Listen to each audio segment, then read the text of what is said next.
গতকাল রাতেই অতি নাটকীয়তার সঙ্গে আমার বিয়ের প্রাথমিক আনুষ্ঠানিকতা সম্পূর্ণ হলো। প্রাথমিক বলতে ডাকডোল পিটিয়ে লোকজনকে দাওয়াত করা অনুষ্ঠানটা বাকি আর কি। বিয়েটা হয়ে গেছে। কার সাথে? শোবার ঘরের দরজা ফাঁক করে প্রথমেই যেই বদমাইশ লোকটাকে গাধার মতো খ্যাঁক খ্যাঁক করে হাসতে দেখা যাচ্ছে, তার সাথে। বিয়ের প্রথম দিনেই বরকে কেন বদমাইশ সম্বর্ধন করে ফেললাম, একটু পরেই বুঝতে পারবেন। মেলেই, ও মিলি, মিলি রে, এই ম্যালেরিয়া। মিলি আমার ছোট্ট বোন। আর ষাঁড়ের মতো মিলিকে ম্যালেরিয়া ডাকতে থাকা লোকটা আমার বর, ওরফে হিমু ভাই। হলুদ পাঞ্জাবির হিমু না, হাফ প্যান্ট আর স্পোর্টস টি শার্ট পরা হিমু।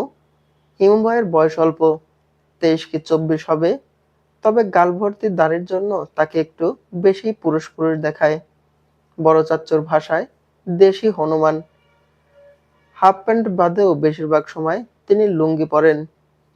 বংশ পরস্পর রক্ষার্থে কিংবা শখ করে না। হিমু ভাইয়ের জীবনে শখ বলতে আসলে কিছু নেই। না আমাদের 14 গোষ্ঠীতে লুঙ্গিকে এমন করে কেউ কোনো কালে ধারণ করেছে। উনি অতিশয় পাগল কিসিমের লোক। একটা আস্ত দিন অনায়াসে সূর্যের দিকে চেয়ে চেয়ে কাটিয়ে দেওয়ার মতো পাগল। পরিবারের আশকারা যার পাগলামিকে দিয়েছে আরো উস্কানি। লুঙ্গি নিয়ে ফুফা তাকে খুব কথা শোনায়। চাচ্চু দেখলেই নাকমুখ বিকৃতি করে চেয়ে থাকে। তবে হিমু ভাই সেসবে নির্বিবাদী ভ্রূক্ষেপহীন। সে তার একান্ত যুক্তিতে সর্বদা দৃঢ়। তার থিওরি অনুযায়ী টাকা এবং লুঙ্গি ছাড়া পুরুষ লবণ ছাড়া ডালের মতো স্বাদহীন। হিমু ভাইয়ের বৈশিষ্ট্যের শেষ নেই। তিনি জ্ঞানী না হলেও ময়মুরব্বীদের মতো সারাক্ষণ আমাদের জ্ঞানের কথা গিলাতে থাকেন।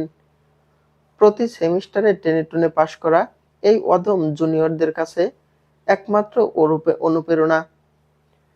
আমি বাদে বংশের প্রতিটি বিচ্ছু কাচ্চারা বড় হয়ে হিমু হতে চায়। তার আর এক বিশেষ গুণ হলো তিনি খুব ছটফটে স্বভাবের মানুষ। মেয়েদের আড্ডায় তিনি মেয়েদের চেয়ে বেশি কথা বলেন। হিমু ভাইটা সারাক্ষণ শুধু মিলিমিলি জপতে থাকে। মিলি ছাড়া কোনো ভাই বোনকে যেন তার চোখেই পড়ে না। এই হচ্ছে হিমু ভাইয়ের আর এক অন্ধভক্ত, ফাহমিদা। হিমু ভাই আমাদের কাজিন মহলে কতটা পরিচিত তা আস্তে ধীরে টের পাবেন। আমি দীর্ঘশ্বাস ফেলে বললাম, পছন্দ করার পিছনেও স্বার্থ আছে। এই লোক যা ধান্দাবাজ, নিজের সুবিধা বাদে এক চুলো নড়ে না।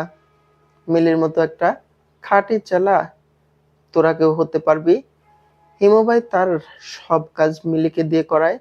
মাথা টিপে দেওয়া থেকে শুরু করে দোকান থেকে সিগারেট কিনানো পর্যন্ত সব। ফাহমিদা অবাক বিস্ময় নিয়ে বলল, হিমু ভাই সিগারেট খায়? আমার মুখ বাঁকিয়ে এলো এক নাটকীয়তায়। এমন একটা ভাব করছে যেন তার হিমু ভাই পৃথিবীতে সবে পয়দা হওয়ার মতো মাসুম। সিগারেট খাওয়ার মতো নিকৃষ্ট পাপ তার মতো পরহেজগার মানুষের কাছে অলৌকিক বিষয়। দীর্ঘশ্বাস ফেলে ফাহমিদাকে কঠিন গলায় কিছু কথা শোনাবো, তার আগেই আরেক দফা হিমু ভাইয়ের চেঁচামেচি শোনা গেল।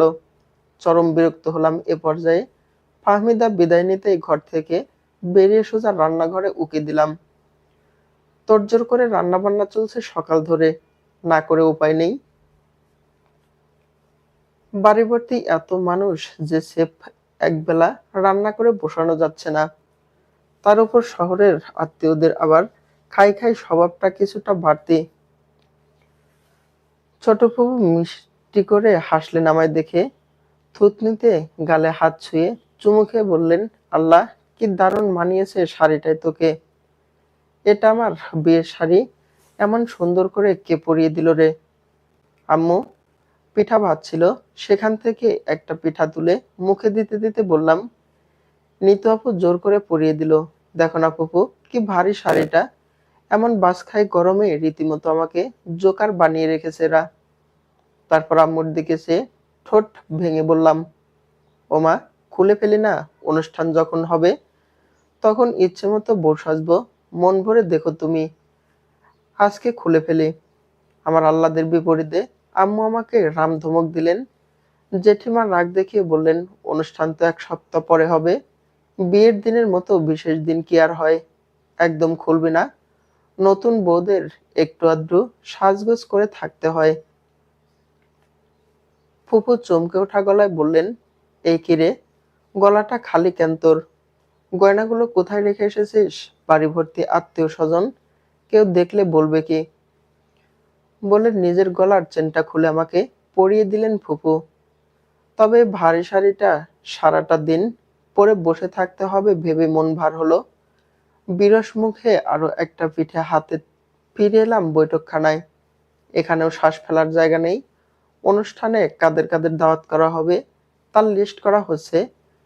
হিসেব নিকেশের দায়িত্ব পড়েছে তুলন ভাইয়ের উপর। সেই অনুযায়ী সব বাস্তবায়ন করবেন।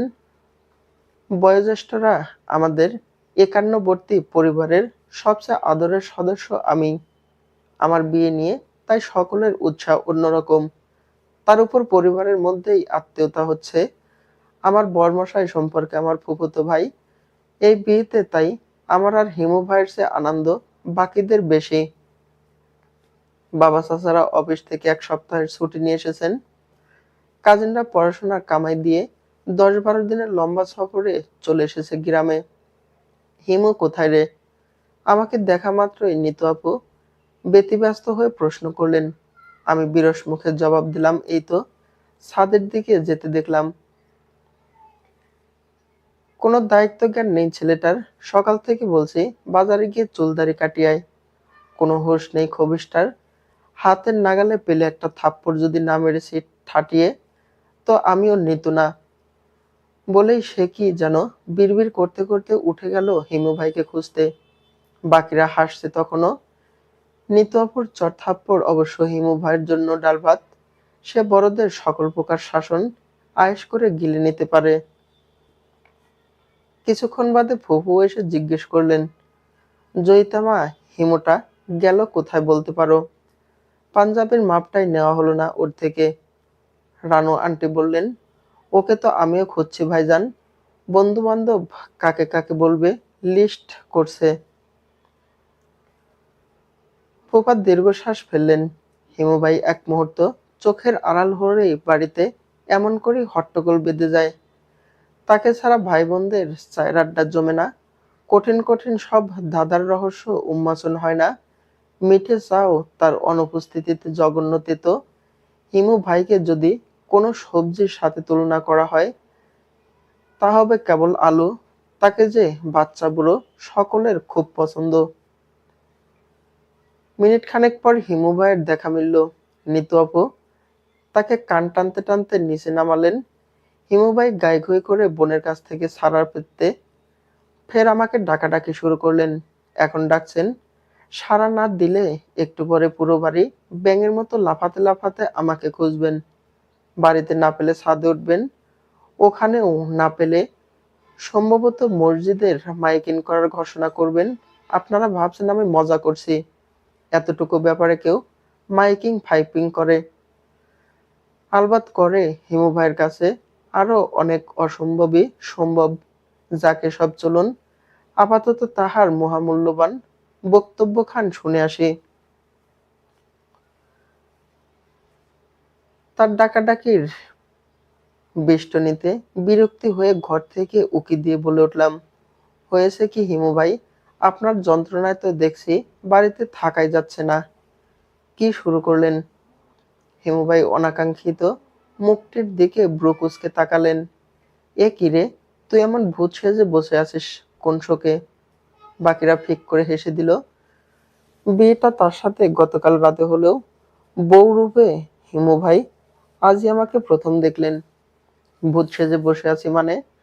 খুব খারাপ হয়ে যাচ্ছে কিন্তু হিমু ভাই। আমি এক্ষুনি তোমার মাকে নালিশ করব। আমার আসলে খেয়ালই নেই এই অভদ্র কিসিমের ছেলেটা এখন থেকে আমার বর। সাড়া দিয়েও খানিক অস্বস্তিতে পড়ে গেলাম। হিমু ভাই আর আমার বিয়েটা অ্যাক্সিডেন্টালি হয়েছে। অ্যাক্সিডেন্টালি বলতে কপালে কপালে ঠক্কর খেয়ে নয়। সে এক নাটকীয় কাহিনী বাংলা সিনেমার। দাদিদের মতো আমার দাদিরও মরে যাওয়ার আগে শেষ ইচ্ছা ছিল বাড়ির বড় নাতনির বিয়েটা তার কোনো মেয়ের ছেলের সাথে হবে। আমার দুজন ফুপু, তার মধ্যে একজন পরিবার সহ লন্ডনে থাকেন। তার দুই পুত্র আবার অতি সন্তর্পণে বিদেশি সাদা বিলাই দেখে বিয়ে করে ফেলেছেন। বাকি রইল মোহনা ফুপু, যার একমাত্র পুত্র হিমু ভাই, ব্যাস তাকেই আমার ঘাড়ে ঝুলিয়ে দেওয়ার ব্যবস্থা করা হলো। দাদি মারা যাওয়ার 40 দিন পরে পুরো জ্ঞাতিগোষ্ঠী একসাথে বসে এই অঘটন ঘটিয়েছে। ঘটনার আকস্মিকতায় আমরা দুজনেই হতবাক। আমার অস্বস্তিকর মুখটা দেখেও হিমু ভাই কোনো প্রকার বিব্রতকর দৃষ্টিতে তাকালেন না। আগের মতো সহজ ভঙ্গিতে শুধালেন, ওই ছোট্ট গাদিটা কোথায় রে? আমি বিরক্ত হলাম। কোন গাদিটা আবার কে? কে আবার? তোর লিটল ভার্সন। আপনি কি ভদ্রলোক হতে পারেন না? উনি মাথা নাড়ালেন সজোরে। হুম, পারি না। আপনার মতো অসভ্য ধরনের মানুষ আমি আর একটাও দেখিনি হিমু ভাই। আর দেখে কাজ নাই। না চাইতেও একটাই যে দেখতে হবে, জয়িতা বেগম। তার কথার ইঙ্গিত বুঝে নিত আপু ঠোঁট টিপে হাসলেন আড়াল থেকে। আমি আগুন চোখে তার দিকে চেয়ে থেকে ধূপধাপ পায়ে দাদির ঘরে ঢুকে পড়লাম। হিমুভাই বাইরে থেকে চেঁচালেন, কিরে জয়ী, তুই আমার আম্মার শাড়ি পরছিস কোন সাহসে? অন্যের মার শাড়ি পরতে লজ্জা করে না? তোর বাপ দেখি জন্মের খয়রাত, মেয়েকে একটা শাড়িও কিনে দেওয়ার সাধ্য নেই। এর জন্য লোকে বলে জমিদারের মন ছোট হলেও জমিদার আর ফকিরের মধ্যে কোনো পার্থক্য থাকে না। এসব খোঁটা শুনে কার না রাগ হয় বলুন? আমারও হলো। আমি দরজা খুলে কোমর বেঁধে নেমে পড়লাম ঝগড়া করতে। আপনি আবার আমার বাত তুলে খোঁটা দিচ্ছেন? ফকির তো আপনি। একটা শাড়ি দেওয়ার মুরদ নেই, আবার বড় বড় কথা। একদম টাকার খোঁটা দিবে না জয়ী, মেরে কিন্তু মুখ ভেঙে দেব। কে বিয়ে করতে চেয়েছে রে তোকে? যেই না চেহারা, নাম রেখেছে পেয়ারা। ইস, আমি মনে হয় মরে যাচ্ছিলাম ওনাকে বিয়ে করার জন্য। আরে যান যান, আপনার মতো কত হিমু আসলো আর গেল। হিমুবাই তার চিরাচরিত ভঙ্গিতে খ্যাক খ্যাক করে হাসলেন। বলো, গেল? আসলো কি কথা? তোর কাছে আমি ছাড়া আর কোনো হিমুরা আসে? সিঁড়ি দিয়ে বড় চাচ্চুকে নামতে দেখে আমরা দুজনে সতর্ক হয়ে গেলাম। হিমু ভাই অতিশয় ভদ্রলোক সেজে বললেন, চুপ কর জয়ী, অল্প বয়সে বিধবা না চাইলে ভদ্র মহিলা সাজার ভং ধর। মামার কানে গেলে কিন্তু তোর আগে আমাকে তুলে আছাড় মারবে। আমি চুপ করলাম। বড় চাচা আসলেই খুব বদমেজাজি স্বভাবের। তার উপর সকাল থেকে নিজের অর্ধাঙ্গিনীর উপর চরম চটে আছেন।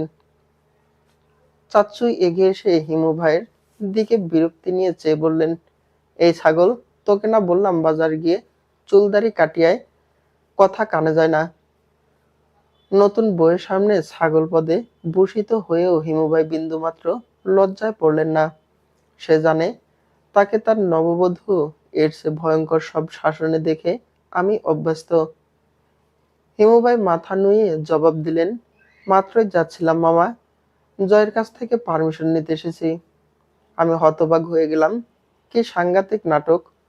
চাচ্চু ব্রুকুসকে বললেন, ওর কাছে পারমিশন নেওয়ার কি হলো? আম্মু বলেছে বিয়ের পর যা করার সব বউকে বলে কয়েই করতে হয়। বিয়ে মানে তো দুটি দেহ একটি প্রাণ। তার নাটকীয়তায় চাচ্চু আবারও বিরক্তি নিয়ে তার দিকে চেয়ে থেকে ফোঁস করে শ্বাস ছাড়লেন। কিছুক্ষণ পর কি যেন বিড়বিড় করতে করতে আবার চলে গেলেন। চাচ্চু যেতেই হিমু ভাই হাঁপ ছেড়ে বাঁচার মতো শ্বাস ছাড়লেন। যাওয়ার আগে আমার মাথায় চারটি মেরে বললেন, অ্যাক্টিং ভালো হয়েছে। তোর জন্য বাজার থেকে একটা বাংলা সাবান আনবো, বুঝলি জয়ী?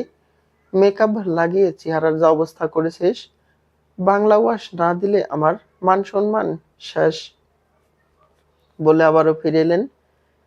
কিছুক্ষণ ভ্রু কুঁচকেছে মুখের কাছে ঝুঁকে শুধালেন, সবাই বলা বলি করছে তুই নাকি গতকাল রাত থেকে আমার বউ। আমিও দেখছি তুই নববধূদের মতো সেজেগুজে আমার আশেপাশে ঘুরঘুর করছিস। ঘটনা কি তবে সত্য? আমি কঠিন চোখে তাকালাম। আপনি যাবেন আমার চোখের সামনে থেকে? হিমু ভাই গেলেন না ঘরে ঢুকে ছিটকিনি লাগিয়ে আরাম করে শুয়ে পড়লেন আমার খাটের উপর। আমি হতভম্ব হয়ে চেয়ে রইলাম তার দিকে। এটা কি হলো? যা গতরাতে হয়নি। গতরাতে কি হয়নি? হিমু ভাই কেমন করে যেন হাসলেন। ভারী বেহায়া বেহেলাজ সেই হাসির ধরন। আমি আরো কিছু বলবো তার আগেই উনি খাট থেকে নেমে এগিয়ে এলেন আমার সামনে। অসাংগতিক পূর্ণ কিছু আতঙ্কে আমি ভীত হলাম। হিমু ভাই নির্লিপ্ত ভাবলেশহীন চোখে চেয়ে আছেন। আমি আমতা আমতা করে বললাম, হিমু ভাই, দেখুন, এখনো কিন্তু বিয়ের অনুষ্ঠান বাকি। অনুষ্ঠানের আগে আমাদের এক ঘরে থাকা বারণ। আপনি প্লিজ বেরিয়ে যান। হিমু ভাই মুখের কাছে ঝুঁকে এসে শব্দ করে হেসে ফেললেন। আমি অদ্ভুত চোখে চাইলাম। হাসছেন কেন? উনি সাইড টেবিল থেকে নিতু আপুর চার্জারটা হাতে নিতে নিতে তীক্ষ্ণ কণ্ঠে বললেন, তুই প্রয়োজনের চাইতে বেশি পেকে গেছিস জয়ী। এখন ইসরে পাকা পাত্রী নানি আমার জন্য ঠিক করে গেল। না জানি আর কত কত নষ্ট চিন্তা মাথায় নিয়ে ঘুরিস। সত্যি করে বলতো, আমার সাথে বিয়ে হওয়ার আগে আর কারোর সাথে তোর বিয়ে টিয়ে হয়েছিল কিনা? আমি জবাব দিতে পারলাম না। লজ্জা আর আড়ষ্টতায় চরম অস্বস্তি হলো ভিতরে। উনি আমার অস্বস্তি বুঝে ঠোঁট টিপে হাসলেন। হুট করে উপলব্ধি করলাম, হিমু ভাইকে দেখলেই গতকাল রাত থেকে আমি লজ্জা পাই। সত্যিই পাই। বীর আহেম অলিক ক্ষমতা সম্পর্কে অবগত ছিলাম না আগে। হিমু ভাই তার টের পেয়ে আমার গাল টেনে দিয়ে শোধালেন, ব্রাশ করছিস? আমি মুখ ফিরিয়ে নিলাম তার থেকে। উনি হাসলেন। যাওয়ার আগে বিনুনি টেনে দিয়ে বলে গেলেন, দরজাটা আটকে রাখ। কেউ এসে তোকে এমন বেহুদা শরম পাওয়া অবস্থায় দেখলে খামোখা আমি অবলাকেই দোষাবে। উনি যেতেই আমি যত্রতত্র দরজা আটকে ফেললাম। এই দরজা বন্ধ থাকলো সারা দুপুর। তারপর কেউ ডাকলে আর সাড়া দিলাম না। বিছানায় মুখ ঢেকে পড়ে রইলাম ঘন্টার পর ঘন্টা। মনে হলো লজ্জাজনক কোনো কাজ না করেও আমাকে তিনি ফেলে গেলেন চরম ভীষণ লাজুকতায়। বড় ফুফু গতকালই লন্ডন থেকে দেশে ফিরেছেন। সাথে ফুফা, তার দুই ছেলে আর ছেলেদের বিলিতি অর্ধাঙ্গিনীরাও। ভাবি দুজন এসেই খুব মানিয়ে নিয়েছেন আমাদের সঙ্গে। আমাদের বাড়ির এত এত মানুষ তাদের বিন্দুমাত্র অস্বস্তির কারণ হতে পারেনি। যদিও রুবেল ভাইয়ের বউটা প্রথমে একটু চুপচাপই ছিল। মেয়েটা একটু ভীতু ধরনের। আজকে সে আবার সবকিছুতে বেশ কৌতূহল দেখাচ্ছে। বেশিরভাগ সময়ে তারা আমার ঘরেই থাকছে। চাচাতো মামাতো খালাতো ভাই বোনদের তো আর অভাব নেই আমাদের বংশে। বিদেশি ভাবিরা এদের সঙ্গ খুব উপভোগ করছে। তার সাথে এটা সেটা জিজ্ঞেস করে আমার মাথাটাও খাচ্ছে সমান তালে। আজ আমাদের বাড়ির মহিলাদের মেহেন্দি উৎসব। ঠিক উৎসব না, এরা একসাথে জড়ো হয়ে ব্যাপারটাকে উৎসবের পর্যায়ে নিয়ে গেছে। ভাবিরাও যোগ দিয়েছে তাদের সাথে। গাছের ওই পাতা মেহেন্দি হাতে লাগানোর সব থেকেই আয়োজন করে সকালে ছাদে বসেছে আম্মুরা। পুরুষ সমাজ আবার এদের মতো শখ সকালের মধ্যে নেই। তাদের কাজের ব্যস্ততার কি আর শেষ আছে? ঘরে আপাতত একাই আছি। আশপাশ থেকে কিছুটা ভিড় কমাতেই স্বস্তির শ্বাস ছেড়ে একটা বই নিয়ে বসলাম। বিভূতি বসনের আরণ্যক আমার অসংখ্যবার পড়া হয়েছে। কিছু কিছু বই থাকে না যেগুলো সহস্রবার পড়ে ফেলা সত্ত্বেও সেগুলোর প্রতি অতটুকু নির্মোহত কাজ করে না। এটা এমনই একটা বই। তার উপর জন্মসূত্রে আমার বেড়ে ওঠা। বর্তমান সবে চট্টগ্রামের সবুজ অঙ্গ বান্দরবনে। প্রকৃতির প্রতি ফ্যাসিনেশন তো প্রকৃতি ভাবেই। পড়ার মাঝে ব্যাঘাত ঘটাতে মিলি কোথা থেকে উড়ে এসে ধপাস করে পাশে বসে বলল, এ আপু, হিমু ভাইরা আম পাড়ছে গাছ থেকে। পাশের বাসার ওই মডার্ন আন্টিটাও এসেছে। চুটিয়ে ভর্তা হবে হিমু ভাই বলেছে। ভর্তা যদি তুই বানিয়ে দিস তাহলে রাতে আমাদেরকে লেকের দিকে ঘুরতে নিয়ে যাবে। চল না আপু। বিরক্তি নিয়ে বললাম, মিলি, সর সামনে থেকে। ভালো লাগছে না সব। লাগবে কি করে? তোর মন তো এলিয়েনদের মতো আপা। গোমরা মুখ করে ঘরে না বসে থেকে চলতো। তোকে দেখে মনে হচ্ছে বিয়েটা আসলে তোর না, তুই বাদে বাড়ির সকলের গণবিবাহ। আমি এখনো চুপ। হিমু ভাইকে কথা দিয়ে এসেছি, তোকে ঘর থেকে বের করেই ছাড়বো। শোনা বোন আমার, আয়না। আমি হতাশ ভঙ্গিতে ওর দিকে চেয়ে দীর্ঘশ্বাস ফেললাম। দুলাভাই নামক ওই হিসেব নিকেশ ছাড়াও হিমু ভাইকে মিলির শুরু থেকে খুব পছন্দ। মিলির সবচেয়ে প্রিয় ভাইদের একমাত্র ভাই হচ্ছে হিমু ভাই। এই লোকের কাঁধে মিলির শৈশব কেটেছে। ছেলেবেলায় হিমু ভাই যতবার ঢাকা থেকে চট্টগ্রাম এসে আবার ঢাকায় ফেরার জন্য পথ ধরতেন, মিলি কেঁদে কেটে পুরো বাড়ি মাথায় তুলে ফেলত। টানা ৭-৮ দিন তার কান্নাকাটি অব্যাহত থাকত। মিলি বড় হলো, তবে হিমু ভাই তার সেই প্রিয় লিস্ট থেকে যেন কখনোই বাদ পড়ল না। সময়ের পালাবদলে তার সেই সময়ের পালাবদলে তার সেই পেয়ারার ভাইয়ের সাথে নিজের বোনের ৪ হাত এক হলো দিন কয়েক আগে। এর হেতু ধরে এই বিয়েতে সবচাইতে বেশি খুশি যদি কেউ হয়ে থাকে, সেটাও হলো আমার ছোট বোন মিলি। মিলির আবদার টাবদারের ধার না ধরে ওকে দুটো ধমক দিয়ে চোখের সামনে থেকে সরিয়ে বারান্দায় বসে আবারও ডুব দিলাম বইয়ের পাতায়। বাড়ির পেছনের দিক থেকে হইচই শোনা যাচ্ছে। বিচ্ছুগুলো পেছনের দিকের বাগানে হামলা করছে হয়তো। আমাদের সব আত্মীয় স্বজনরা আগে বাড়িতে আসতো বৈশাখ জ্যৈষ্ঠের দিকে। বিশাল পাঁচিল ঘেরা এই বাড়ির সারি সারি গাছের আম সমাজদের এই সময়ে ভরা যৌবন উন্মুক্ত হয়। কাঁচা আমের মাতাল করা খুশবু ছড়ায় দূর দূরান্ত পর্যন্ত। এই যে এখনো সেই ঘ্রাণ কেমন উথাল পাতাল করে হৃদয়। আমি যে সব সময় এমন বেরসিক ছিলাম তাও না, খুব চঞ্চল ছিলাম ছোটবেলায়। সেই চঞ্চলতার পালাবদল ঘটল কৈশোরে এসে। উড়ন্ত বয়সের হাওয়া আমার জীবনে রং ছড়ানোর বদলে হুট করেই যেন কেড়ে নিল আমার ডানা ঝাপটানো মন। সেই থেকে হইচইয়ের বদলে আমার নীরবতা পছন্দ, একঘেয়েতা পছন্দ। তবে এই পরিবারে সেসব নীরবতা স্থায়িত্ব থাকলে তো। পেছনের বাগানের আমগুলো ছোট্ট ছোট্ট। হিমু ভাইরা তাই এবার সামনের দিকে দল বেঁধে ঝুঁকলেন। আমাদের জ্ঞাতি গোষ্ঠীর ছেলেরা আবার মেয়েদের চেয়ে বেশি টকফক ধরনের পোয়াতি ফল ফুল খায়। এক বসায় শখানেক কাঁচা তেঁতুল সাবার করে ফেলার মতো নিকৃষ্ট রুচি বিধাতা এদের জিভে ঢেলে দিয়েছেন। তুলন ভাই পেছনের গাছ থেকে কয়েকটা আম মেরে দিয়েছে। দেয়ালে ফাটিয়ে ভর্তা বানানোর আগেই লবণ মরিচ মিশিয়ে সে খাওয়া শুরু করেছে। গাছে চড়ার দায়িত্ব প্রতিবারের মতোই হিমু ভাই আর নীরবের কাঁধে পড়ল। বই থেকে মুখ তুলে আড়ে আড়ে তাকাচ্ছে ওদের দিকে। চিৎকার চেঁচামেচিতে মাথা ধরে যাওয়ার জোগাড়। আম গাছের বড় ওই ডালটা আমার বারান্দায় এসে ভিড়েছে। হিমু ভাই এই ডালের গোড়ায় দাঁড়িয়ে আছেন। তার বলিষ্ঠ হাতের ধাক্কায় ডালটা একটু সরতেই চোখাচোখি হলো আমাদের। আমি যত্রতত্র চোখ নামিয়ে নিলাম। হিমু ঠোঁট টিপে হাসলেন। হাতে থাকা ছোট্ট একটা আম আমার মাথায় ডিল মেরে বললেন, এই যে আইনস্টাইন বেগম, রোবটের মতো ঘরে বসে বসে সারাদিন এত কি পড়িস রে? তোকে না বের হওয়ার আদেশ দিয়েছি, ময়মুরব্বিদের কথা মান্য করা শিখিসনি।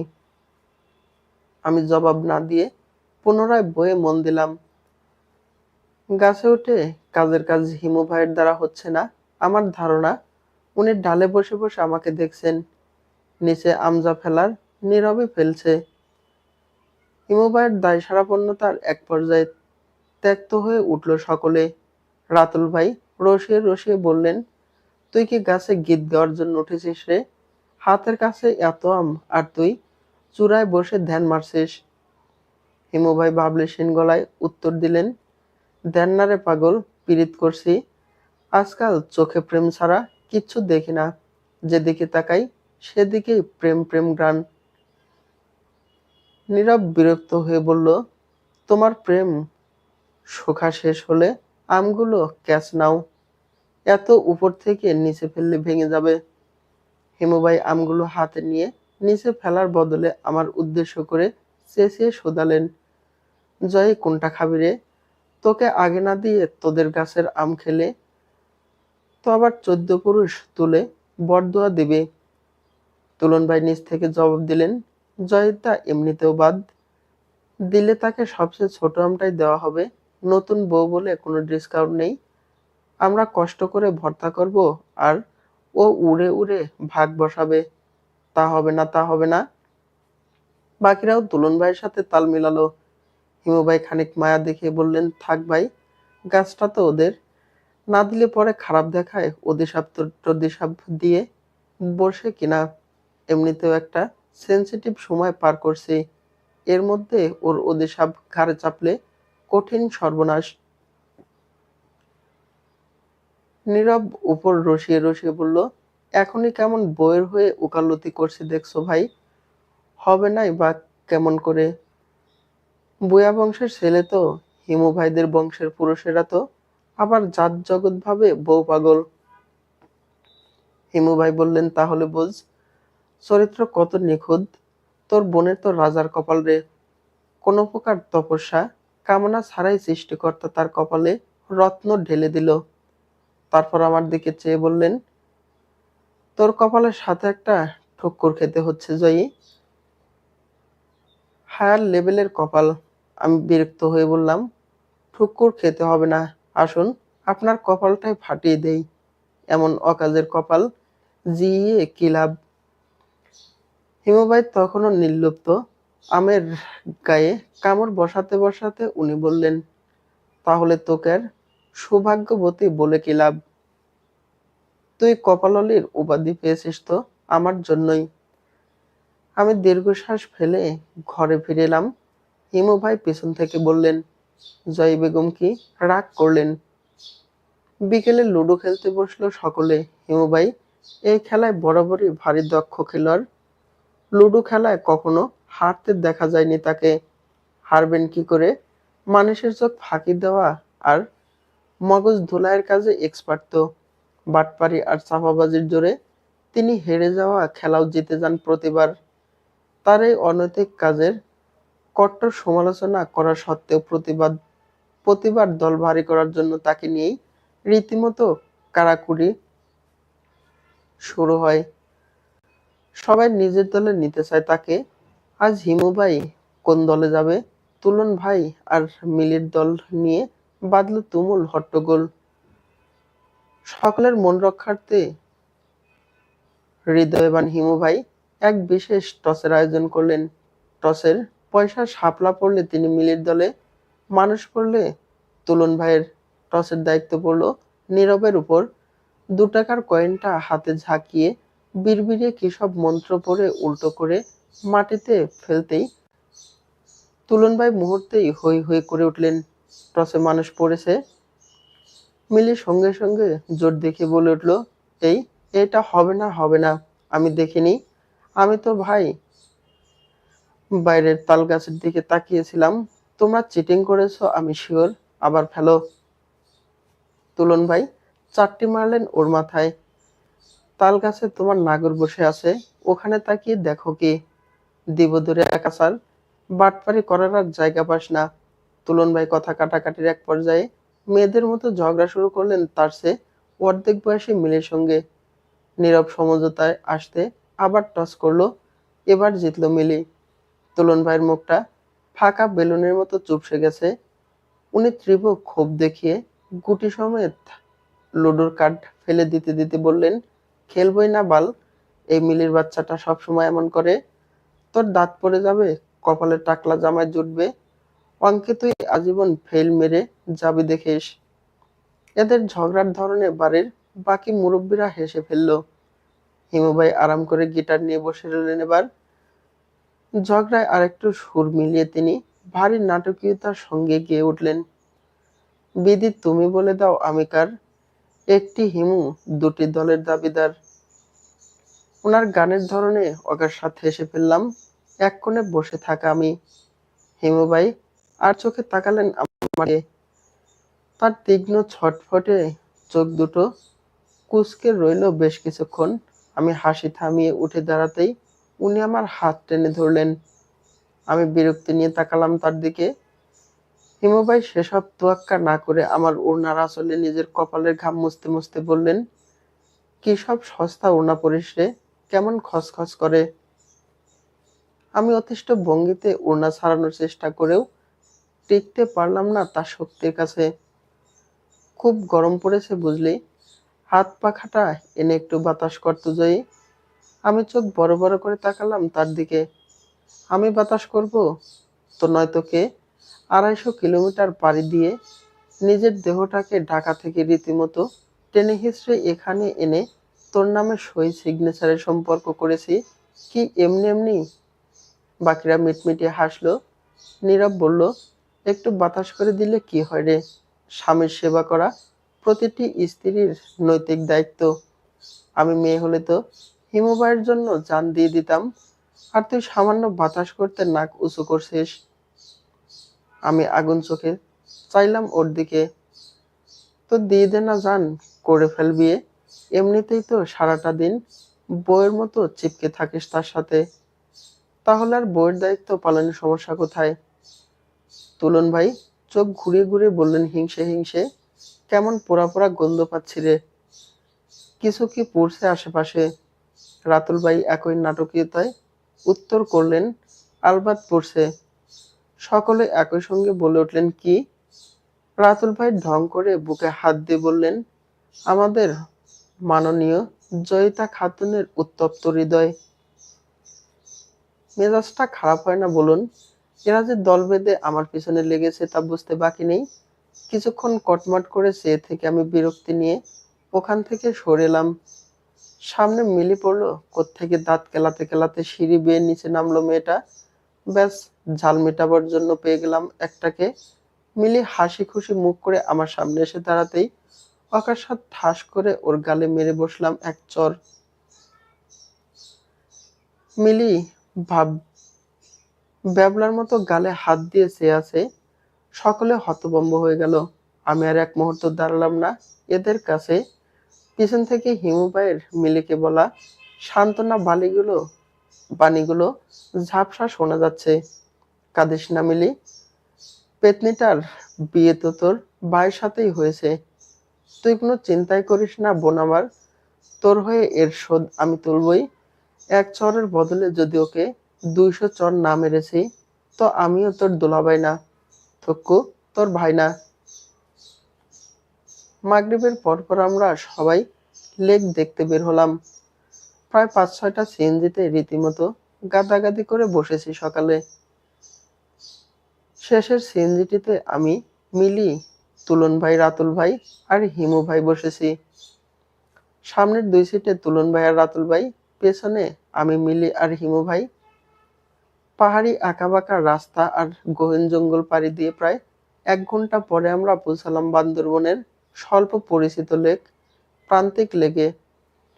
রাত হওয়াতে যদিও খুব বেশি সময় সেখানে কাটাতে পারলাম না।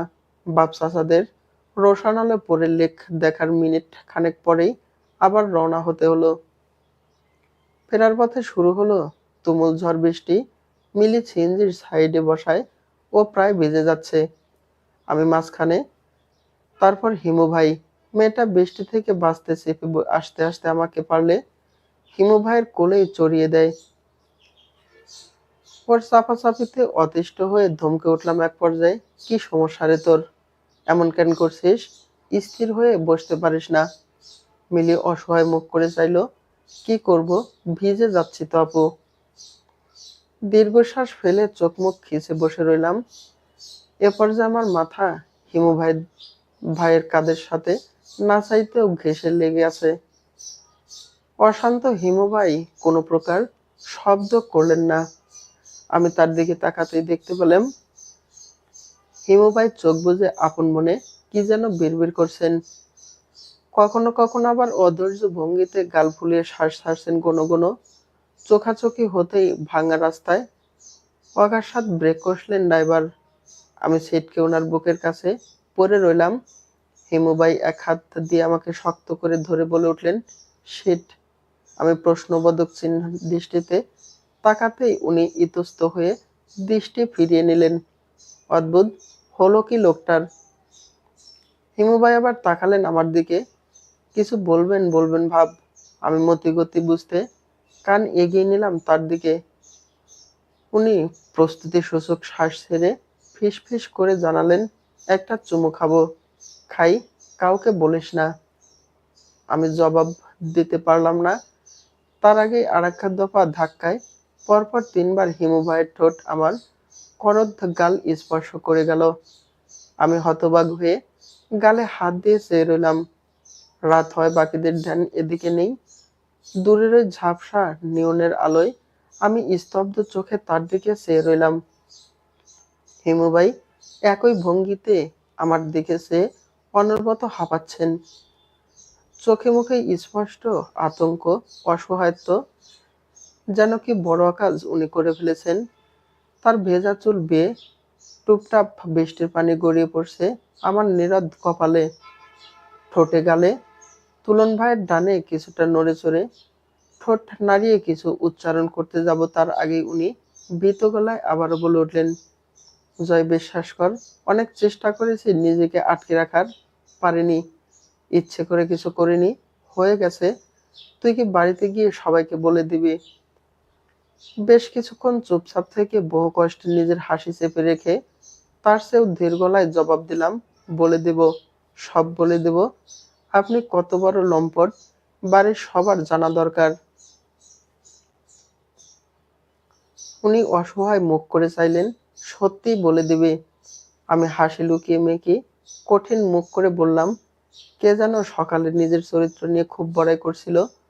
রত্ন খনি যেন কে, কি নাম তার? কার যেন আবার রাজার কপাল তাকে পেল। এই হচ্ছে তাহার সুচরিত্রের নমুনা। হিমু ভাইয়ের চেহারায় তখনও অনুশোচনা। আমি রসিয়ে রসিয়ে বললাম, আহারে জয়ী, কি দুর্ভাগা কপাল তোর। শেষমেশ কিনা এমন চরিত্রহীন পুরুষই জুটতে হলো নসিবে। ছ্যাঃ ছ্যাঃ। এরই মধ্যে বাড়ির সামনে এসে পড়েছি। সিএনজি থেকে নেমে আমরা সবাই ফুরফুরে মনে গেটের ভিতরে ঢুকলেও হিমু ভাই আতঙ্ক নিয়ে ওখানেই দাঁড়িয়ে রইলেন। ঘরে ঢুকে জানালা দিয়ে চুপি চুপি পর্যবেক্ষণ করলাম তাকে। রাস্তায় অস্থির চিত্রে পায়চারি করছেন মহাশয়। আমি গগন কাঁপিয়ে হাসতে লাগলাম তার দশা দেখে। মিলি অদ্ভুত চোখে চেয়ে আছে আমার দিকে। হিমু ভাই টিকতে না পেরে কিছুক্ষণ পর মেসেজ পাঠালেন ফোনে, মুখ বন্ধ রাখলে তোকে ২০০টা টাকা ঘুষ দিব। এবারের মতো মান সম্মান বাঁচা যায়। নিতু আপু জানতে পারলে নির্ঘাত আমাকে জেলে দিয়ে দিবে। বেলকনি থেকে ভেসে আসা হলুদ সন্ধ্যা মালতী ফুলের মিষ্টি খুশবু নৃত্য করে বেড়াচ্ছে তাবৎ বাড়ি জুড়ে। রাতের টানা বৃষ্টির পর আজকের আকাশ অনেকটা পরিষ্কার। ভোরের আলো ফুটছে, স্টেপ আধা ঘন্টা হয়, অথচ বাড়ির হইচই মনে হচ্ছে বেলা প্রায় ১২টা বাজতে চলল। এত আওয়াজই বা কেন হচ্ছে? ও, আজকে তো আমার আর হিমু ভাইয়ের গায়ে হলুদ। হলুদের ব্যাপারটা নিয়ে আহামরি ঝঞ্ঝাট যদিও করা হচ্ছে না। আজকের ঘরোয়া অনুষ্ঠানে বাহিরের কাউকে দাওয়াত করা হয়নি। গায়ে হলুদ মেখে যে যার মতো গোসল করে ফেললেই তো হলো। আম্মা সমান তালে দরজা ধাক্কাচ্ছে তখন থেকে। ঘুম ভাঙলেও নড়চড় করতে পারছি না মিলির জন্য। মিলিটা বরাবরের মতোই সাপের মতো পেঁচিয়ে ঘুমিয়েছে সাথে। মেয়েটার এই বাজে অভ্যাসটা গেল না। ঘুমের ঘরে দুপদাপ হাত পা ফেলে স্যান্ডউইচ বানিয়ে ফেলে রীতিমতো। নিজেকে ওর থেকে ছাড়ানোর জন্য মোছড়ামুছড়ি করে উঠতেই আবারও সে আরো জোরালোভাবে ঝাপটে ধরেছে প্রতিবার। বিরক্ত হলাম খুব। বাইরে গিয়ে কাজ নেই বলে ওভাবেই আরো কিছুক্ষণ পড়ে রইলাম ওর সাথে। মিলি বেশ কিছুক্ষণ পর আমার গলা জড়িয়ে ধরে বিড়বিড় করলো, তুই বিয়ে করে ফেলবি আপা, করিস না প্লিজ, আমার খুব কান্না পাচ্ছে। এত বড় বাড়িতে তোকে ছাড়া আমি একা একা কিভাবে থাকবো বলতো?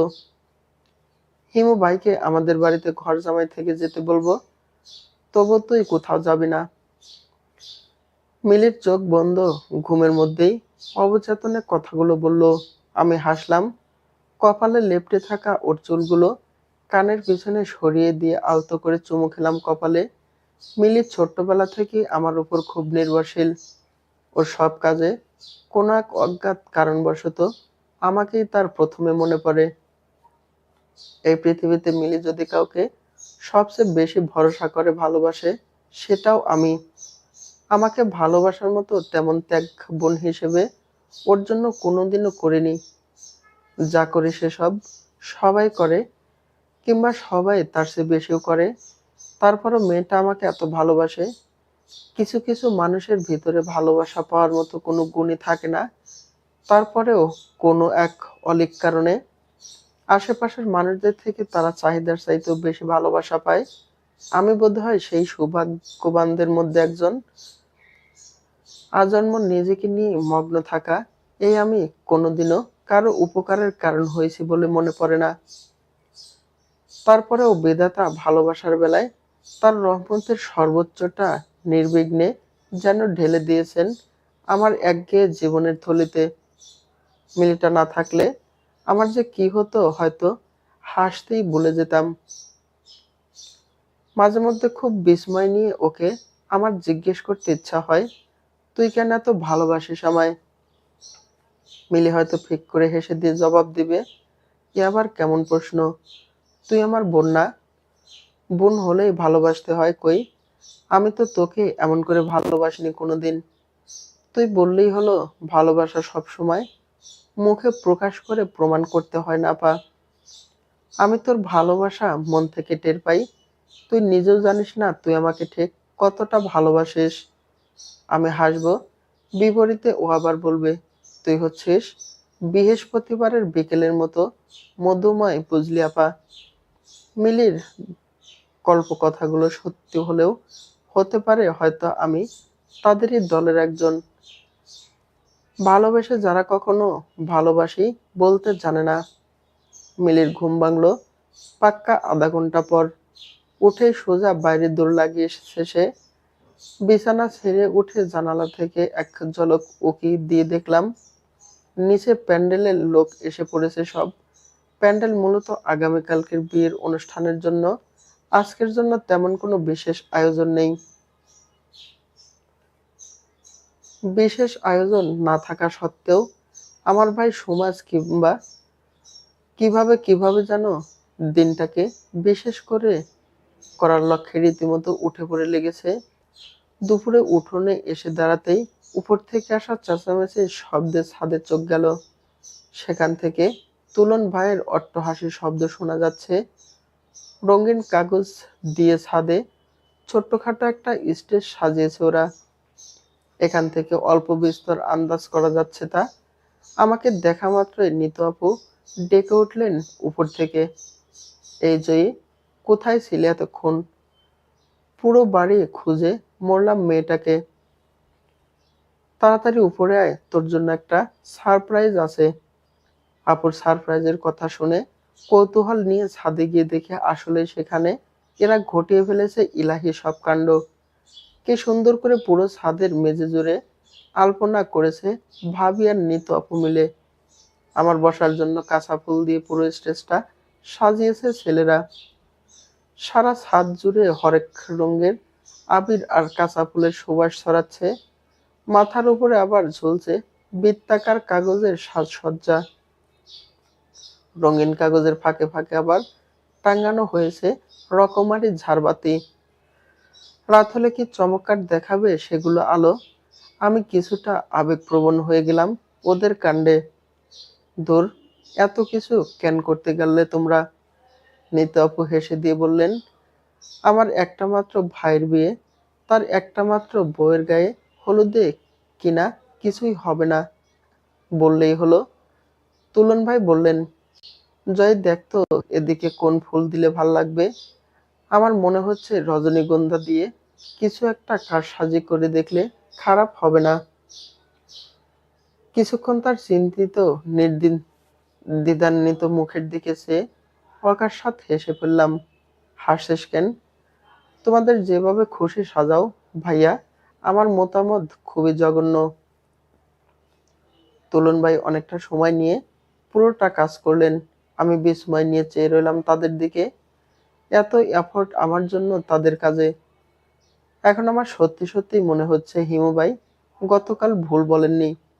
আমার কপালটা বোধহয় সত্যিই সুলক্ষণা কপাল, নয়তো এমন অমায়িক ভাই বোন কি করে পেলাম কে জানে।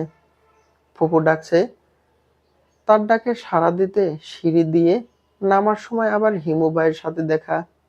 ওনার চোখ মুখ লাল। আমি মায়া দেখিয়ে জানতে চাইলাম, আপনি কি অসুস্থ? তেমন কিছু না, জ্বর হয়েছে একটু, ওষুধ খেয়েছি সেরে যাবে। তুই কোথায় যাচ্ছিস? তোমার আম্মা ডাকছে।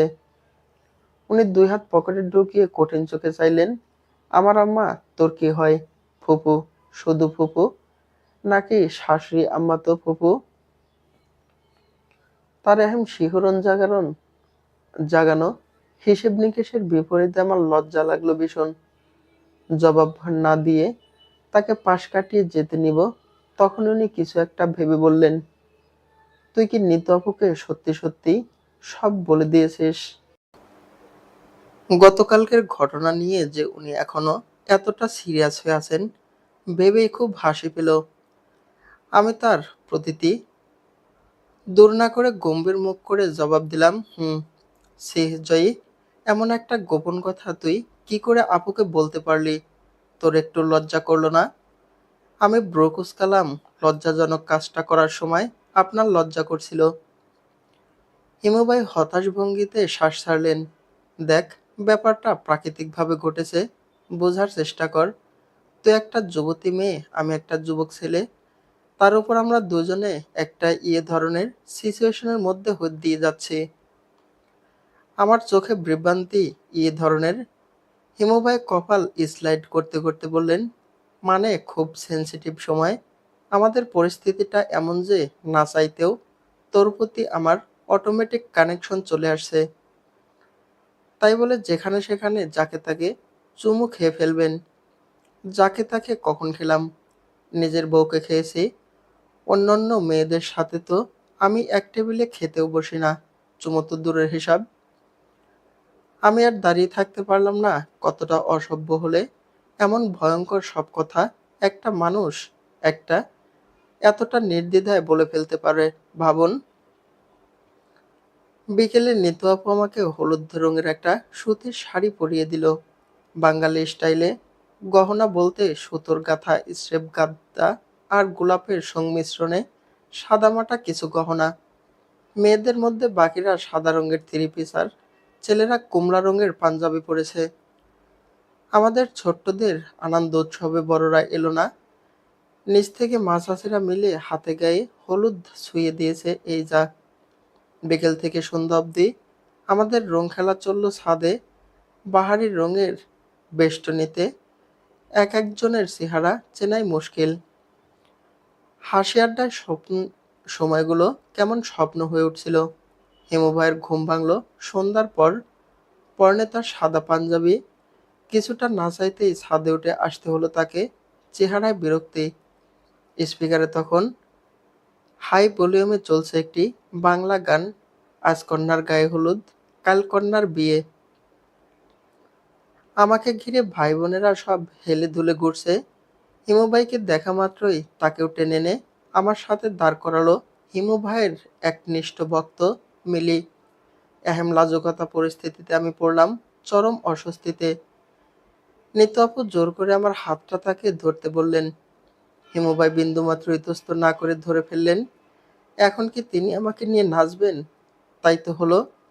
হিমু ভাই এক হাত আমার কোমরে রেখে অন্য হাতে আর এক হাতের আঙ্গুলের ভাঁজে ভাঁজে আঙ্গুল ঢুকিয়ে চোখের দিকে তাকালেন। আমার চাহনিতে গোলাপি নীলচে লজ্জা। এ পর্যায়ে স্পিকারে চলছে একটি ইংরেজি গান। গানের তালে তালে হালকা দুলতে থাকলেন আমাকে নিয়ে উনি। কাজিনরা মুগ্ধ হয়ে চেয়ে থেকে হৈ হৈ করতে করতে হাততালি দিয়ে উঠল। বেশ অনেকটা সময় পর হিমু ভাই তার মাথাটা আমার কাঁধে ঠেকিয়ে ভারী গলায় বলে উঠলেন, শাড়ি ঠিক করো জয়ী। গানের উচ্চ শব্দের কারণে কথাটা স্পষ্ট কানে এলো না। আমি কপাল কুঁচকে প্রশ্নবোধক দৃষ্টিতে তাকিয়ে উনি চোখ দিয়ে ফের কোমরের দিকে কি যেন ইশারা করলেন। আমি মেঝেতে তাকালাম। হিমুভাই হতাশ ভঙ্গিতে দীর্ঘশ্বাস ছাড়লেন। বিদ্যুৎ বিচ্ছন্ন হয়েছে আমাদের আলোক রমরমা উৎসবে। এক পশলা আধার নামিয়ে নিভে গেল ছাদ, ঘরের বাহিরের এই কৃত্রিম বাল্বটা, সাথে মাথার উপরের সব ঝাড়বাতির সাত রং। আলোকহীনতার সুযোগ লুপে ভরা আকাশের নিচে হিমুবাই অকস্মাৎ আমাকে তার বুকের কাছে টেনে আনলেন। প্রশস্ত, উত্তপ্ত সেই নৈকট্য ঝড়ের মতো তাণ্ডব বাঁধল ভিতরে। ভাই বোনরা আলোর জন্য ছোটাছুটি করতে লাগলো। উনি ওভাবেই টেনে রাখলেন আমাকে তার বুকের নৈকট্যে। লজ্জায় আর অষ্টতায় আমার এলোমেলো দৃষ্টির কাঁপুনি বাড়ল। হিমু ভাই সেই কাঁপুনি তীব্র করে তুললেন আরো একটু। কোমরে রাখা হাতটা আলগোছে উদরের ভিতর ঢুকিয়ে পেটিকোট সহ শাড়িটা নাভির উপরে তুলে দিয়ে হেসে বললেন, তুই কি সবসময় এমন দায়সারা উদাসীনই থেকে যাবি? আমি জবাব খুঁজে পেলাম না, ঠোঁট কাঁপছে। উনি হেসে আবার বললেন, সেজেগুজে আমাকে ডাকলি না কেন? আপনি ঘুমিয়েছিলেন তো? আমার কণ্ঠে মেকি রাগ। কে যেন বলেছিল সাজলে নাকি আমাকে দেখতে পেতনি লাগে। কেউ বললেই সেটা সত্যি বলে ধরে নিতে হবে। তোর তো এমনিতেই খুব ভাব। সকাল সন্ধ্যার রূপের প্রশংসা করতে থাকলে আমি অবলা কি আর তোর কাছে পাত্তা পাবো? আমি জাজ নিয়ে বললাম, আপনি আসলে একটা গিটগিটি। এবার আমি সত্যি সত্যিই নিতু আপুকে নালিশ করব বলে রাখলাম। বললে, কালকেরটাই বলতি। তোর নিজেরও আমার কাছে আসা পছন্দ রে পাগলি। বল পছন্দ না? নিতু আপু ছাদ থেকে উঠোনে হাঁক ছাড়ল, মামা, রমু কাকাকে বলেন ছোলারের রাইডটা এখানে সেট করে দিতে। আমরা অন্ধকারে বসে আছি, তাড়াতাড়ি আসতে বলুন।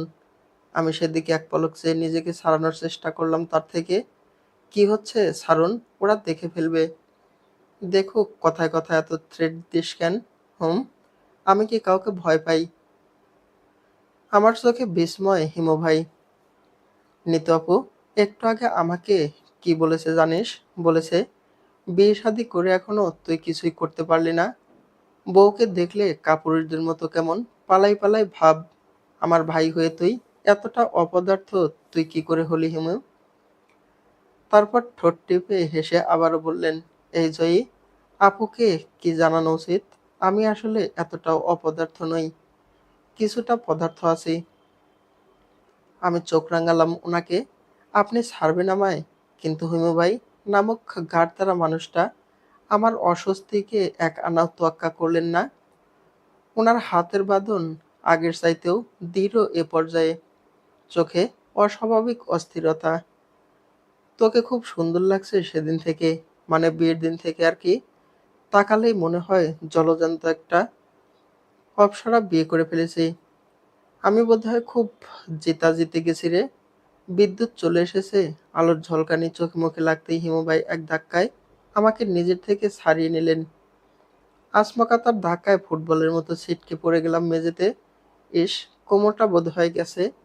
বিরক্তি আর ক্ষোভ নিয়ে তাকে কিছু বলতে যাব তখনই তুলন ভাই অবাক গলায় বলে উঠলেন, কিরে, কি হয়েছে তোর?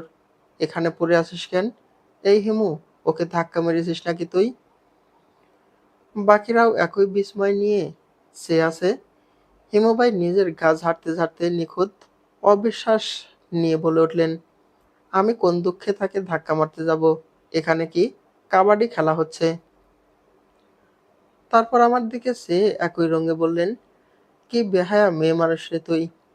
যেই না একটু অন্ধকার দেখলি অমনি তার সুযোগ লুফে সুদর্শন ফুফাতো ভাইয়ের বুকের উপর ডলে পড়লি। মানছি তোর কাছে আমাকে ছোঁয়ার মতো একটা বৈধ কাগজ আছে, তাই বলে কি যখন তখন শুরু করবি? অন্তত পক্ষে সমাজ সামাজিকতা তো বিবেচনা করা উচিত। ব্যথিত আহত আমি ক্ষণকাল হোঁচট খাওয়া দৃষ্টিতে চেয়ে রইলাম তার দিকে। দেখলেন কারবারটা? গিটগিটি কি একে আমি সাধে বলি। বছরখানেক আগে আমাদের বাড়ির দোতলার দক্ষিণ দিকের ঘরটা দাদাভাই মাঝবয়সী একজন আগন্তুককে ভাড়া দিয়েছিলেন। নাম ইশরাক। আমরা তাকে ইস্যু আঙ্কেল বলে ডাকি। আমার বিয়েকে কেন্দ্র করে মিলির পরে যার মন একটু বেশি খারাপ, লোকটা আমার বাবা চাচাদের বয়সের, কবি মানুষ, অনলাইন জগতে টুকটাক লেখালেখিও করেন। দু একটা কবিতার বইও বেরিয়েছে। গত বইমেলায় তার মানুষটা স্ত্রী সন্তান নেই। শুরু থেকে ভীষণ একাকিত্বে দিন কাটান। সেই একাকিত্ব ঘুচাতে এ বাড়িতে এসে তিনি বন্ধুত্ব করেছিলেন আমার আর মিলির মতো সন্তানতুল্য দুটো মেয়ের সাথে। আমাদের তিনি অসম্ভব স্নেহ করেন। মিলি ছোট হওয়ায় ওকে একটু বেশি মিলির গতবারের জন্মদিনে তিনি মিলিকে আর আমাকে উপহার হিসাবে দিয়েছেন তার প্রকাশিতব্য ওই দুটো কবিতার বই। এত চমৎকার লেখেন উনি। মিলি তোর বন্ধুদের কাছে রীতিমতো তাকে নিজের আইডল হিসাবে পরিচয় প্রচার করে বেড়ায়। কিন্তু আফসোসের বিষয় হচ্ছে তার সবগুলো বই ফ্লপ। ভালো প্রকাশকরা সাড়া দেয় না খুব একটা। মাঝে মধ্যে ভীষণ মায়া হয় লোকটার জন্য। এত উদার মনের মানুষ উনি। খুব একটা আয় যে করেন তাও না। তবে যাই আয় করেন তার বেশিরভাগ তিনি বিলিয়ে দেন চ্যারিটির কাজে। পশু পাখিদের প্রতি অগাধ মায়া। আমার যদি ক্ষমতা থাকতো আমি তাকে কেবল তার এমন অসাধারণ ব্যক্তিত্ব আর এই দুটো কবিতার বইয়ের জন্য অনায়াসেই কয়েকটা জাতীয় পুরস্কার দিয়ে দিতাম। এই কূটনীতির পৃথিবী তার কদর না করলেও আমি আর মিলি ঠিকই করতাম।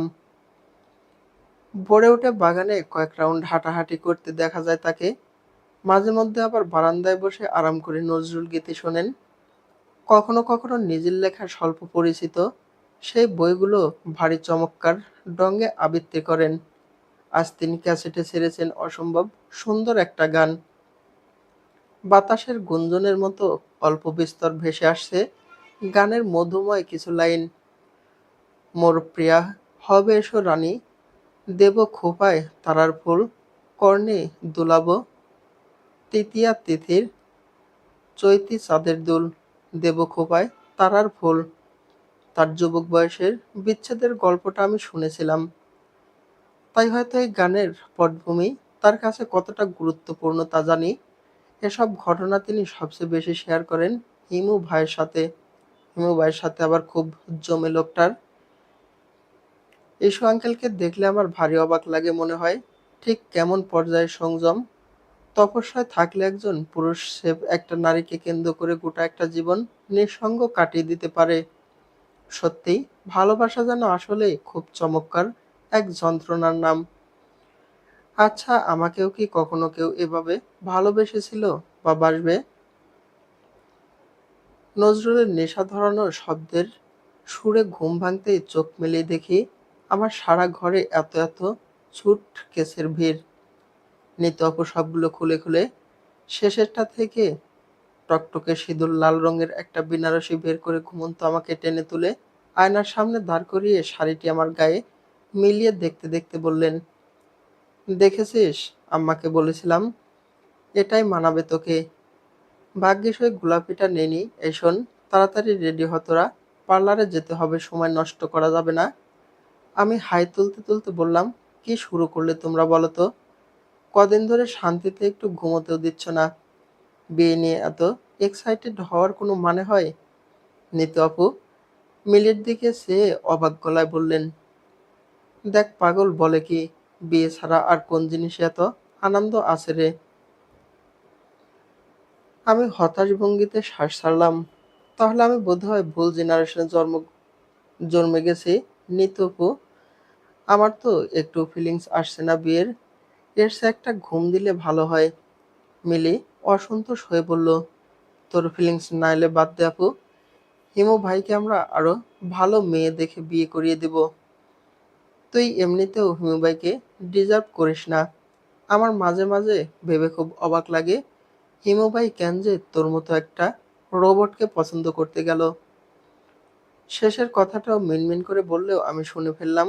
রাগে আগুন চোখে তাকালাম। নিতু আপু ফিক করে হেসে দিয়ে বললেন, ফিলিংস আসার মতো কিছুই তো করেনি আমার ভাই। চাপ নিস না মিলি। হিমুর উপর আমার পূর্ণ আস্থা আছে। ঢাকায় নিতে দে। ও কয়দিনেই তোর বোনের সব ফিলিংস জাগ্রত করে দিবে। আমি ঠোঁট ভেঙে কাঁদো কাঁদো গলায় বললাম, আপু, ওর সামনে এসব কি বলছো বলো তো? বাদরটা এমনিতেই তো 2 লাইন বেশি বোঝে। মিলি বুক ভেঙে বলল, বললে কি হয়, আমি কি দুধের শিশু নাকি? সবই বুঝি। কান টেনে ধরলাম পাজিটার। আচ্ছা, তা কি বোঝেন আপনি? মিলি কান আমার হাত টানতে টানতে বলল, এই সারাপা লাগছে তো, বল আগে কি বুঝিস তুই? মিলি নিজের কান ডলতে ডলতে বলল, আমি এমন অনেক কিছুই বুঝি যা তুই তো সারা জীবনেও হয়তো বুঝবি না।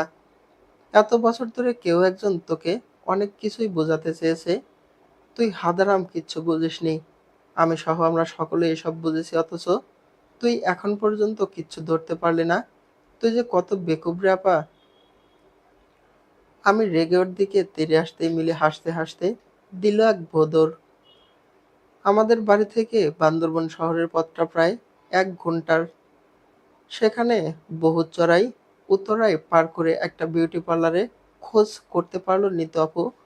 সকালে ঘুম আমাকে আর মিলিকে নিয়ে পার্লারে রওনা হয়ে গেল আপু। যথারীতি সেখান থেকে বউ সেজে ফেরার পথে কোনো সিএনজি খালি পেলাম না। অনেকক্ষণ অপেক্ষা করেও যখন কোনো কুলকিনারা হলো না নিতু আপু, উপায়ন্তর না পেয়ে তখন হিমু ভাইকে ফোন করলেন। কোথায় রে তোরা? অপর পাশ থেকে হিমু ভাই কি বললেন শোনা গেল না। নিতু আপু আবার বলল, কয়েকটা বাইক নিয়ে শহরের দিকে আয়, একটাও সিএনজি পাচ্ছে না, তাড়াতাড়ি কর, দাঁড়িয়ে আছি তখন থেকে। হিমু ভাই 1 ঘন্টা আগেই ঝড়ের বেগে এসে হাজির হলেন, সাথে তুলন ভাই আর রাতুল ভাই। ওনাকে দেখা মাত্রই কঠিন ধমক দিলেন নিতু আপু, এই গাধা, এই হাল কেন তোর? রেডি হবি কখন? উনি বিরক্ত হয়ে বললেন, আপা প্যারা দিস না, দোহাই লাগে, এমনিতেই মেজাজ ঠিক নেই। আপু নরম হয়ে বললেন, মেজাজ ঠিক নেই কেন, কি হয়েছে? বাবার সাথে ঝগড়া হয়েছে। এর নতুন কি? হিমু ভাইয়ের চেহারায় ক্ষোভ। বাবা আমাকে চড় মেরেছে সবার সামনে।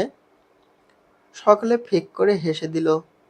নিতু আপু তুলন ভাইকে ভাইয়ের বাইকে উঠতে উঠতে দ্বিগুণ রসালো স্বরে বলল, এসব পুরনো বিষয়, ব্যাপার না, বাসায় গিয়ে গালে বরফ ঢেলে দিব। এই জয় উঠ ওর বাইকে। মিলি তুই উঠে পড় রাতুলেরটায়, মামা ফোন করেছে, তাড়াতাড়ি কর। বাইক স্টার্ট দিতে নিতু আপু খিলখিল করে হেসে পেছনের বাইকে থাকা আমাকে দেখে নিয়ে বললেন, বুঝলি নিতু, তোর বাড়ির লোকদের সামনে চড় খেয়ে আমার ভাইয়ের খুব আত্মসম্মানে লেগেছে। এমনটাও গেল 4 বছর ধরে করে আসছে আফটার অল। বাকিরা শেষ করার আগেই হিমু ভাই বাইকের গতি কমিয়ে দিলেন, যেন কি গোপন খবর নিতু আপু বাকি কথাটা শেষ করে আমাকে দিয়ে ফেলবে। কিছু দূর যেতেই উনি মাঝ রাস্তায় বাইক থামিয়ে রোমিওদের মতো সিগারেট ফুঁকতে লাগলেন। রাগে আমার গা পিত্তি জ্বলে যাওয়ার উপক্রম। তার সেসবের তোয়াক্কা নেই। আমি কঠিন চোখে তার দিকে তাকাতেই উনি ঠোঁট থেকে সিগারেট সরিয়ে ভ্রু কুঁচকে শুধালেন, কিরে, খাবি নাকি সিগারেট?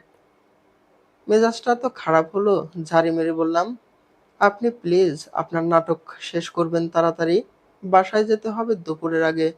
বিন্দুমাত্র কমন সেন্স নেই, অসহ্য একটা। উনি আমার রাগকে পাত্তা না দিয়ে চিরাচরিত দায়সারা ভাব নিয়ে আয়েশ করে আরেক দফা টান বসালেন সিগারেটে। খাবি না তো সোসার মতো তাকিয়ে আছিস কেন? তোর তাকানোর ধরন তো বলছে একটা টান না দিতে পারলে এক্ষুনি বুঝি ভ্যা ভ্যা করে কেঁদে ফেলবি। আমি অতিষ্ঠ হয়ে চোখ সরিয়ে নিলাম তার থেকে। ওনার কণ্ঠে চাপা মশকরা। কথার পিঠে তিনি দাঁড় করালেন তার গাঁজাখুরি কিছু যুক্তি। রাগ করিস না, বিয়ের দিন রাগ করতে হয় না, ঘন ঘন রাগ করলে স্বামীর অমঙ্গল হয়। আমি কৃত্রিম হাসলাম, রিয়েলি? তাহলে তো আমি সারা বছর রাগ করব। হিমুবাই হেসে ফেললেন, সিগারেট ফেলে বাইকের দিকে এগিয়ে যেতে যেতে বললেন, শেষবারের মতো একটা শোক টান দিয়ে গেলাম বুঝলি। কে জানে ঘরে ওঠার পর আমার মায়ের সুলক্ষণা পুত্রবধূ আর খেতে দিবে কিনা। মহারানীর তো আবার খুঁতখুঁতে স্বভাবের শেষ নেই। আমি খেতে না দিলেই আপনি মানতে বাধ্য। তার বাইকের পিছনে বসতে বসতে প্রশ্নটা করলাম আমি। হিমুভাই চুলে ব্যাক ব্রাশ করতে করতে ফ্রন্ট মিররে বধূ বেশে আমাকে এক পলক দেখে নিয়ে জবাব দিলেন, anything for you my dearest pearest Joyee Begum. পুরো রাস্তায় আর কোনো কথা হলো না। বাড়িতে ঢোকার আগে আম্মু ফোন করে বলল, সামনের গেট দিয়ে ঢুকবি না খবরদার, বাড়ি ভর্তি মেহমানদের সামনে বউ সেজে বাইরে থেকে আসার প্রয়োজন নেই। পেছনের গেট খুলে রেখেছি, ওদিক দিয়ায়। ফোন লাউড স্পিকারে থাকায় হিমুভাই সবটা শুনে বললেন, তোকে আর আমাকে একসাথে বাড়িতে ঢুকতে দেখে লোকে কানাঘুষা করবে তাই না? মানে তৃতীয় পক্ষরা তো আর জানে না উই আর অলরেডি ম্যারিড। করলে করবে, ভয় পাচ্ছিস না? খামোখা ভয় পেতে যাব কেন? হিমুভাই বেশ কিছুক্ষণ চুপ থেকে কি ভেবে বললেন, তুই যে আমার বউ, এতে আর কোনো সন্দেহ রইল না। এমনি এমনি লোকে বলে না, যে যেমন আল্লাহ তার কপালে তেমন মানুষই জুটিয়ে দেয়। দেখ না, কি দারুণ মিলে গেল আমাদের। আমি বিরক্ত হয়ে জানতে চাইলাম, আমাদের মধ্যে কোন বিষয়টা এত মিল মশাই? সবচেয়ে সুপিরিয়র বিষয়টি? আমিও তোর মতো বেহায়া কিসিমের। আমি বাখারা চোখে চেয়ে রইলাম, বললাম, কি কি বড় অসহ্য একটা মানুষ, চিন্তা করেন। রাগে এক্ষুনি ধাক্কা মেরে একে বাইক থেকে ফেলে দিতে মন চাইল। এ পর্যায়ে পিছন থেকে আমি যদি তার গলাটা টিপে দেই, আমার কি জেল ফাঁসি হবে? না হলে এই বিরক্তিকর লোকটার একটা ব্যবস্থা করার চেষ্টা করে দেখি। বাড়িতে ঢুকতেই ঘরের লোকেরা ঘিরে ধরল সব। সকলের চোখে মুগ্ধতা। বড়রা মাথায় হাত বুলিয়ে দোয়া করলো আমায় দেখে। ফুপু পার্সেন আমাকে কোলে তুলে সারা বাড়ি দৌড়ে বেড়ায়।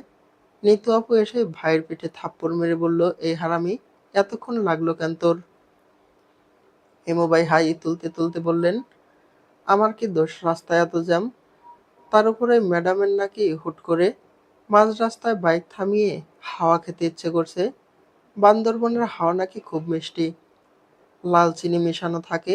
ঢাকায় গিয়ে যদি না খেতে পারে, তাই এখনই নেক্সট কয়েক মাসের হাওয়া ডুব ডুসতে হবে।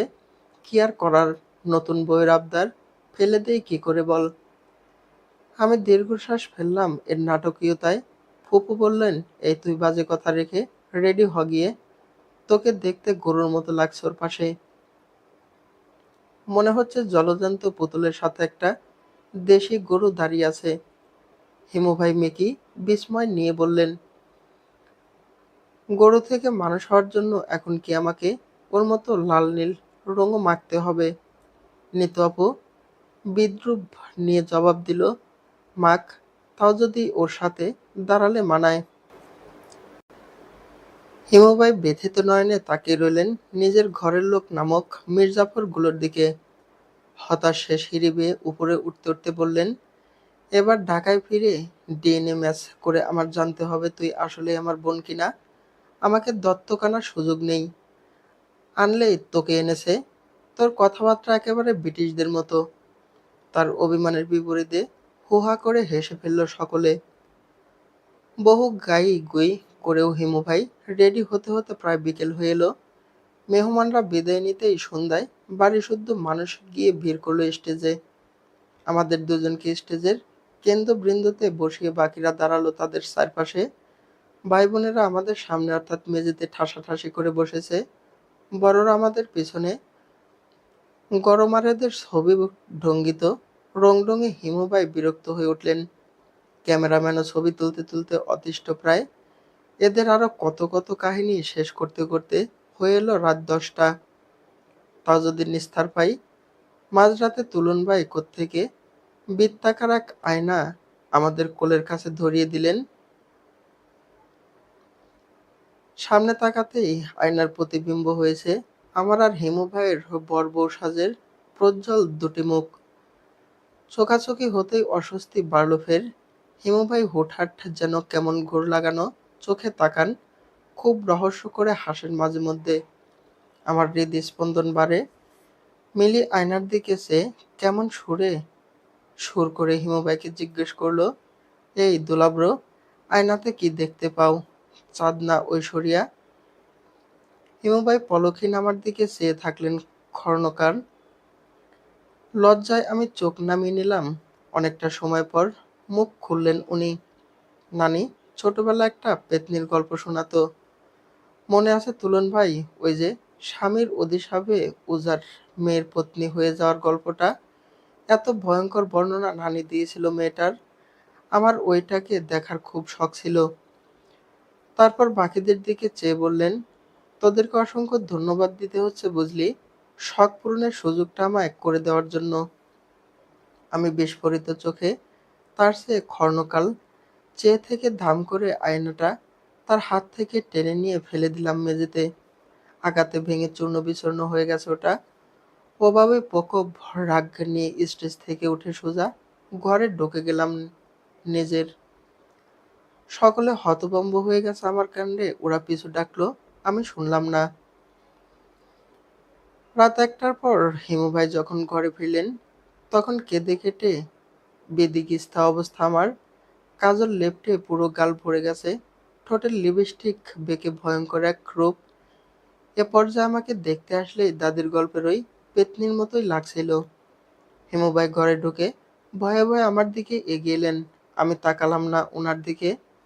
আমার দিকে টিস্যু এগিয়ে দিয়ে উনি বললেন, আইসক্রিম খাবি? আমি এবারও তাকালাম না। এসব কি যে কাহিনী ওদের! আমার কোনো দোষ নেই, বিশ্বাস কর, সব তুলন শালার দোষ। ওই শালা আমাকে এসব বলতে বলেছে। এসব নিয়মে নাকি এ ধরনের কথাই বলতে হয়। আমি সহজ সরল মানুষ, এত ষড়যন্ত্র কি আর বুঝি? আমি আগের মতোই বসে কিছুক্ষণ পরে উঠে আয়নার সামনে গিয়ে জাজ দেখাতে দেখাতে খুলে ফেললাম হাতের সব চুড়ি পর্নের গহনা।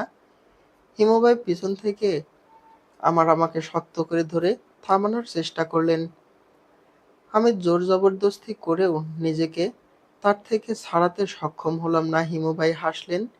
বেশ অনেকক্ষণ সময় পর যখন শক্তি খুইয়ে শান্ত হলাম, উনি আমার কাঁধে মাথা ঠেকালেন আলতো করে। আয়নায় ভেসে ওঠা আমার ওই ভয়ঙ্কর মুখের দিকে চেয়ে বললেন, সরি। আমি জবাব দিলাম না। হিমুভাই বিপরীতে শুল্ক এক চুমু ছুঁয়ে দিলেন আমার কানের লতিতে। তপ্ত বাতাস গায়ে শিহরণ ছড়াতে আমি তাকালাম আয়নায়। উনি চেয়ে আছেন শান্ত চোখে।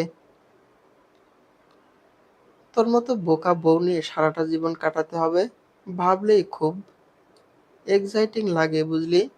আমার কথা কেউ সিরিয়াসলি নেয়নি আজ অব্দি। এরা সবাই আমার কোনো কথাকেই বিশেষ পাত্তা দেয় না, অথচ তুই, তোকে তো একটু উস্কে দিলেই হলো। বাকিটা ইতিহাস। তারপর যা ঘটে সেসব সামাল দেওয়ার ক্ষমতা কারো নেই। না হোক সেপ আমার, হোক তোর সব তেজ সামাল দেওয়ার সামর্থ্য সৃষ্টিকর্তা কেবল আমাকেই দেখ। তুই রাগ করতে থাক জয়ী, আমার ধৈর্যের লেভেল ইনফিনিটি। আমি অভিমান নিয়ে আবারও মোছড়ামুছড়ি শুরু করতেই উনি আরো শক্ত করে ধরলেন আমাকে। একটা জ্ঞানমূলক প্রশ্নের উত্তর করব, করি প্রশ্নটা থাক। আমি সেপ উত্তরটা বলি হুঁ। আমি হুঁ-হা কিছুই করলাম না। উনি নিজ থেকেই আবার বললেন, পৃথিবীর সবচাইতে সুন্দর মেয়েটা কার বউ জানিস? আমি তাকালাম। উনার ঠোঁটে চমৎকার হাসি। আমার সাজিদ অহিদ হিমুর। পৃথিবী জানুক তার বুক থেকে আমি অনায়াসেই ছিনিয়ে নিয়েছি পৃথিবীর একমাত্র চাঁদ সুন্দরী তরুণীটিকে। ব্যাপারটা কত গর্বের ভাবতে পারিস? আমি তাকালাম চোখ তুলে। ইস, কি বিশ্রী লাগছে আমায়। আয়নায় নিজেকে দেখে নিজেরই লজ্জা লাগলো। কেঁদে কি হাল করেছি মুখের পাশে দাঁড়ানো সুদর্শন চেহারার মানুষটাকে দেখে সেই লজ্জা বাড়ল শতগুণ। হিমুভাই বুঝতে পারলেন ব্যাপারটা। বেফাঁস তিনি। এবার আর কোনো গাজালানো মন্তব্য করলেন না আমায় নিয়ে। অশান্ত অস্থির সে এবার হয়ে গেলেন বরফের ন্যায় ঠান্ডা। নো ম্যাটার মিসেস, তোকে এভাবে ওভাবে সবভাবেই আদর আদর লাগে, এখনো লাগছে। I should be worried, right? You are stealing my heart a little too easily. আমি হেসে ফেললাম। উনি আশকারায় এবার আমার গালের সঙ্গে গাল ঘেঁষে কেমন মধুর করে গাইতে লাগলেন, রাগ করে না সুন্দরী গো, রাগলে তোমায় লাগে আরো ভালো। চলবে? গল্প তোমার হাওয়ায় লাগছে ফুরফুরে। গল্পের প্রথম অংশ, লেখা নাজমুন নাহার।